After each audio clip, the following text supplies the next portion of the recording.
మీరు ఇంట్లో లేదా ఆఫీస్ వర్క్ స్పేస్ లో వెబ్ వాట్సాప్ లాగిన్ అవుతున్నారా? అవును. మరి ఆ మెసేజెస్ ని ఎవరైనా సీక్రెట్ గా రీడ్ చేస్తున్నారు అని డౌట్ ఏమైనా ఉందా? అయితే ఈ వీడియో మీకోసమే. ఫర్ ఎగ్జాంపుల్, జనరల్ గా మనం ఆఫీస్ లో వెబ్ వాట్సాప్ లాగిన్ అవుతాము. సడన్ గా వాష్రూమ్ కి అలా వెళ్ళి ఇలా వచ్చేలోపు ఎవరో ఒకరు మన వాట్సాప్ లో మెసేజెస్ ని రీడ్ చేసి ఉంటారు. కానీ ఎవరో ఏంటో మనకు తెలియదు. అలా ఎవరు కూడా మన వెబ్ వాట్సాప్ లోని మెసేజెస్ ను రీడ్ చేయకుండా ఉండడానికి ఒక సింపుల్ ట్రిక్ ఉంది. అదే వాట్సాప్ లాక్. అది ఎలా ఎనేబుల్ చేసుకోవాలో ఇప్పుడు చెప్తాను, చూసేయండి. మీరు సిస్టమ్ లేదా ల్యాప్టాప్ లో వెబ్ వాట్సాప్ లాగిన్ అయిన తర్వాత ఇక్కడ మనకి సెట్టింగ్స్ లోకి వెళ్ళి ప్రైవసీ ఆప్షన్ పైన క్లిక్ చేసి కొంచెం పైకి స్క్రోల్ చేస్తే యాప్ లాక్ అని ఉంటుంది. దానిపైన క్లిక్ చేయగానే ఎనేబుల్ యాప్ లాక్ అని కనిపిస్తుంది.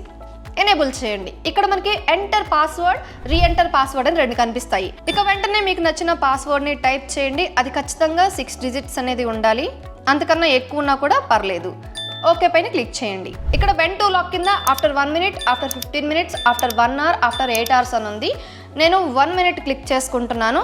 ఇప్పుడు మనం వెబ్ వాట్సాప్ ట్యాబ్ నుంచి నెక్స్ట్ ట్యాబ్లోకి వెళ్ళి వేరే వర్క్ ఏదో చేసుకుంటున్నాము. బట్ నేను ఇక్కడ 1 మినిట్ సెట్ చేశాను కాబట్టి 1 మినిట్ లోపు మనం ఈ వెబ్ వాట్సాప్ ట్యాబ్కి రాకపోతే అది ఆటోమేటిక్గా లాక్ అయిపోతుంది. మనం ఆ లాక్ని ఏదైతే పాస్వర్డ్ పెట్టుకున్నామో అది ఎంటర్ చేసుకొని అన్లాక్ చేసుకోవాలి. అలా మీరు అక్కడ ఉన్న డ్యూరేషన్ బట్టి మీరు వేరే ట్యాబ్లు ఏమైతే యూజ్ చేస్తున్నారో అంతలోపు ఈ వెబ్ వాట్సాప్ అనేది లాగౌట్ అయిపోతుంది. ఇంతకీ నేనేం చెప్పాను మీకు అర్థమవుతుందా? ఇన్ఫర్మేషన్ నచ్చితే తప్పకుండా మీ ఫ్రెండ్స్ అండ్ ఫ్యామిలీ మెంబర్స్కి షేర్ చేయండి. ఇలాంటి మరిన్ని ఇంట్రెస్టింగ్ అప్డేట్స్ కోసం ఈ ఛానల్ని సబ్స్క్రైబ్ చేసుకోండి. Boss Wala. Be the boss.